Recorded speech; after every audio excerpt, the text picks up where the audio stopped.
Hey everyone, welcome back to Trek for Wealth, the podcast where we talk about money the way real people actually talk about money. I'm Avery. And I'm Grant. And Avery, I have to say, this week's topic is one I have been waiting to do since we started this podcast. I know you've been hinting at it for weeks. Because gold is one of those topics that has everything: drama, history, mystery, government conspiracy. Government conspiracy. Okay, now you have my attention. We'll get there, I promise. Okay, so here's where we are right now. Gold hit $5,400 an ounce earlier this month. That is an all-time record high, and it's up more than 25% just since the start of 2025. In fact, over the past year alone, gold has gained over $2,000 per ounce. $2,265 per ounce in a single year. To put that in perspective, a year ago, gold was sitting around $3,000. Now it's at $5,400. And the question everyone is asking right now is it too late to buy? Have I already missed it? That is the question, and the answer requires some history, because gold has been here before, and what happened next was not always what people expect. Okay, history time. And Grant, you mentioned government conspiracy earlier. I need you to deliver on that. Oh, I will. Let's go back to April 5th, 1933. The United States is in the depths of the Great Depression. Banks are failing, unemployment is at 25%, people are losing everything. And President Franklin Delano Roosevelt signs Executive Order 6102. Which did why? Which made it illegal for American citizens to own gold. Wait, the government made gold illegal to own? Completely illegal.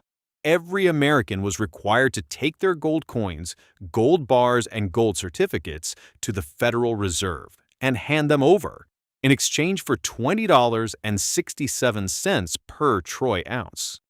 $20 for gold? $20.67, which was the official government price.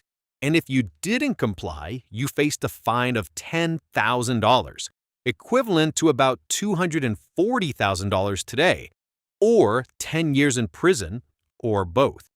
10 years in prison for owning gold? In America? In America. And here's the part that makes people's jaws drop. The very next year, 1934, after the government had collected all that gold from the American people at $20 an ounce, they immediately reset the official gold price to $35 an ounce. They took people's gold at $20 and then immediately said it was worth $35? Essentially overnight. The government bought low and revalued high. The American people who had dutifully handed in their gold had just been paid 59% below what the government itself would value it the very next year. That is... I don't even know what to say to that. And here's the extraordinary part. Most Americans complied. Not because federal agents were breaking down doors. The enforcement was actually quite limited. Most people turned in their gold out of trust, patriotism, a belief that the government needed it to fight the Depression. And private gold ownership stayed illegal for how long? 41 years. It wasn't until December 31st, 1974, when President Gerald Ford signed an executive order that Americans were legally allowed to own gold again. For 41 years, it was a crime. So anyone buying gold in 1933 thinking it was a safe haven had it literally taken away by their own government. That is the risk that almost nobody talks about when they recommend gold as the ultimate safe haven. In the most extreme crisis America ever faced, the government's response was to confiscate it. Okay, so let's fast forward, because gold has also had moments of incredible performance, the 1970s especially. The 1970s are gold's golden era, no pun intended. Intended, definitely intended. So, in 1971, President Nixon did something equally dramatic. He ended the gold standard entirely, meaning the US dollar was no longer backed by or convertible to gold. This is called the Nixon Shock, and it unleashed gold. Because suddenly gold could find its true market price rather than the fixed government price. Exactly. And combined with the oil crisis, runaway inflation, and massive economic uncertainty we covered in episode 2, gold went from $35 an ounce in 1971 to $850 an ounce in January 1980. That is 2,300% gain in 9 years. 2,300%. And then, as dramatically, it crashed. Gold fell from $850 all the way back to $250 by 1999, an 85% collapse over 20 years. So the people who bought at the peak in 1980 waited 20 years just to get back to even. If they ever got to even, many sold in despair long before that. And then the 2008 financial crisis. Gold went from around $800 before the crisis to $1,800 by 2011. Another incredible run, followed by another 45% decline over the next 4 years. So the pattern is massive crisis drives gold to record highs, crisis fades, gold falls hard. That is the historical pattern every single time. The 1980 peak, the 2011 peak, both were followed by significant multi-year declines when the crisis that drove them passed. So, which brings us back to the question. We're at $5,400 right now with war, inflation, and central bank buying all pushing it higher. Is this different from 1980 and 2011, or is history about to repeat?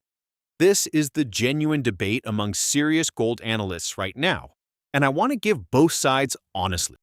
The bull case first. The bull case is that this time the structural drivers are different. In previous gold bull markets, central bank buying was not a major factor. This time, it is. Emerging market central banks are making a generational shift away from US dollar reserves and towards gold. That's not a crisis trade. That's a permanent structural shift in global monetary architecture. Van Eck, one of the leading gold investment managers, noted that foreign central banks now hold more gold than U.S. Treasuries for the first time. That is a seismic shift. So the argument is the floor under gold is as high as it's ever been before. And J.P. Morgan calls this a rebasing of gold to a permanently higher level, not a bubble, a structural repricing. And the bear case?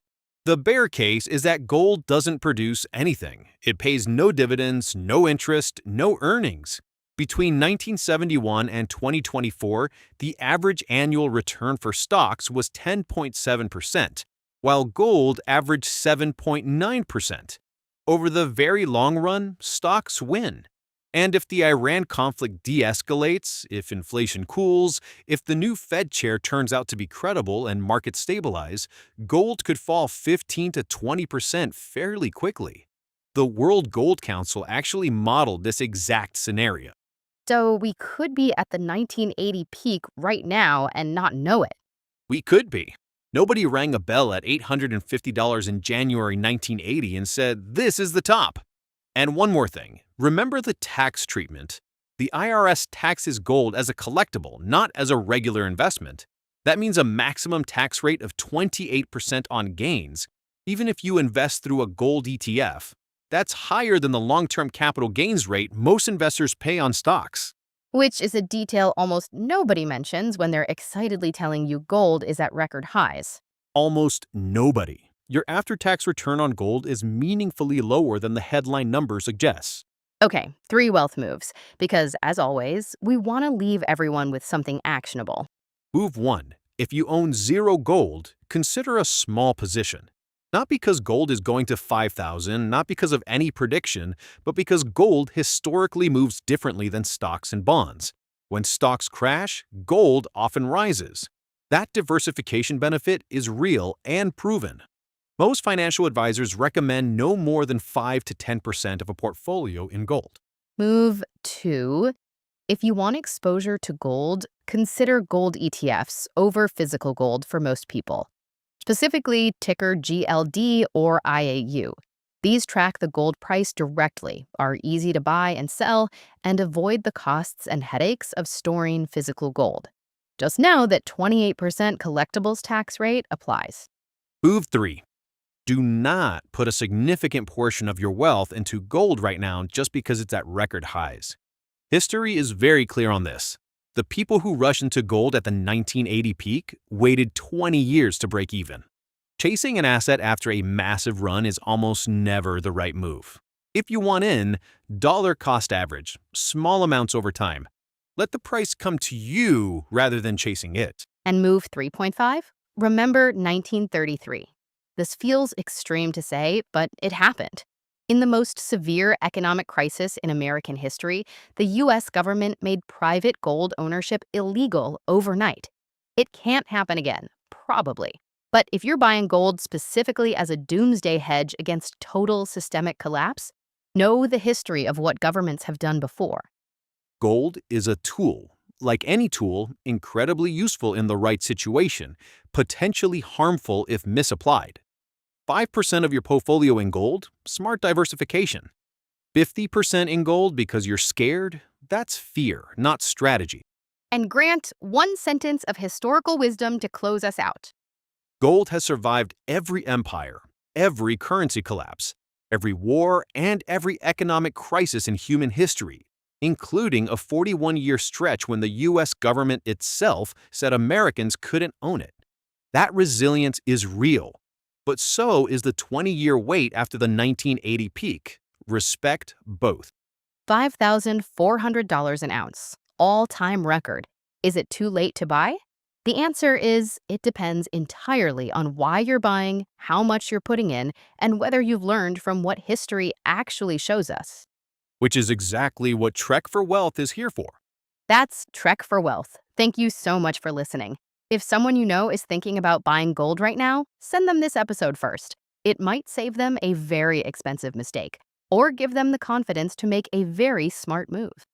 All our sources are in the show notes as always. Do your own research. We'll see you next week. Keep trekking. Take care, everyone.